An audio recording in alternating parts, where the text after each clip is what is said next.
जय श्री कृष्णा।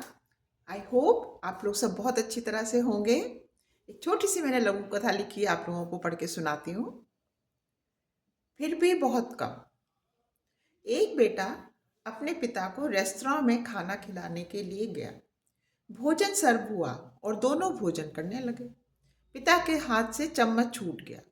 बेटे ने नीचे गिरा हुआ चम्मच उठाकर एक ओर रख दिया और दूसरा स्वच्छ चम्मच पिता के हाथ में थमा दिया। पिता बहुत बुजुर्ग थे। भोजन खाते समय कुछ कण उनके वस्त्रों पर गिरे। तब बेटे ने पिताजी से बहुत प्यार से आंखों ही आंखों में कहा, कोई बात नहीं, सब ठीक है। आज रेस्तरां में भीड़ कम थी, सो काउंटर पर बैठा मैनेजर ये सब देख रहा था। भोजन करने के बाद बेटे ने बिल मंगाया और पेमेंट करने के बाद उसने बड़े प्यार से पिता का हाथ पकड़ा। वे बाहर निकल ही रहे थे, तभी मैनेजर ने कहा, गॉड ब्लेस, तुम बेटा बहुत अच्छे बच्चे हो। बेटा मुस्कुराकर बोला, धन्यवाद श्रीमान, फिर भी अपने पिताजी से बहुत कम। बेटे ने मैनेजर से हाथ हिलाकर विदा ली और वे बाहर निकल गए। जब माता पिता बुजुर्ग हो जाते हैं, यदि वो जीवित रहते हैं तो रोल रिवर्सल हो जाता है एक तरह से। मतलब उनका रोल उनको और उनका रोल उनको, एक तरह से रोल एक्सचेंज होता है आपस में। तब जो छोटे बच्चे होते हैं, जिनको कि पहले माता पिता बिल्कुल ध्यान से सब कुछ कर रहे होते हैं, उनका ख्याल कर रहे होते हैं, उनको सिखा रहे होते हैं, उनको कभी प्यार से कभी कैसे करके, और तो कभी डांटते भी हैं, पिटाई भी लग जाती है।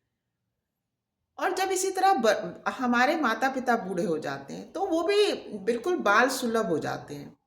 तो उस समय भी बहुत कम लोग ये बात समझते हैं कि हमें बहुत अधिक पेशेंस की ज़रूरत होती है, धैर्य से। और सबसे बढ़ के माता पिता अवश्य ही हमको डांट सकते हैं, वो हमारे माता पिता होते हैं, परंतु हम उनके साथ बहुत धैर्य करें। हमें कड़े शब्द नहीं बोलने, ऊंची आवाज़ में बात नहीं करना, चिल्ला के नहीं बोलना।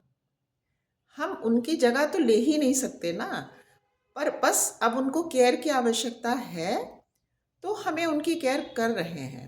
तो ये बात बहुत समझने की है, क्योंकि क्या है ना, अब हमारा चुकाने का समय आ रहा है। और जब हम हर चीज़ चुकाते हैं तो माता पिता का तो ज़रूर चुकाएं। उनको हमसे अपेक्षा नहीं रहती, परंतु यदि हम उनसे उस समय बुरी तरह से बोलें, जब वो अशक्त हो जाते हैं, जब वो बुजुर्ग हो जाते हैं, तो निश्चित ही उनके मन में उनको नहीं अच्छा लगेगा। और माता पिता को दुख देख के तो सब लोग जानते हैं, भगवान भी हमारी पूजा अर्चना स्वीकार नहीं करते। थैंक यू फ्रेंड्स, आपने मेरी ये छोटी सी कहानी सुनी। इच्छा हो तो इसके बारे में ज़रूर सोच के देखिएगा। जय श्री कृष्ण।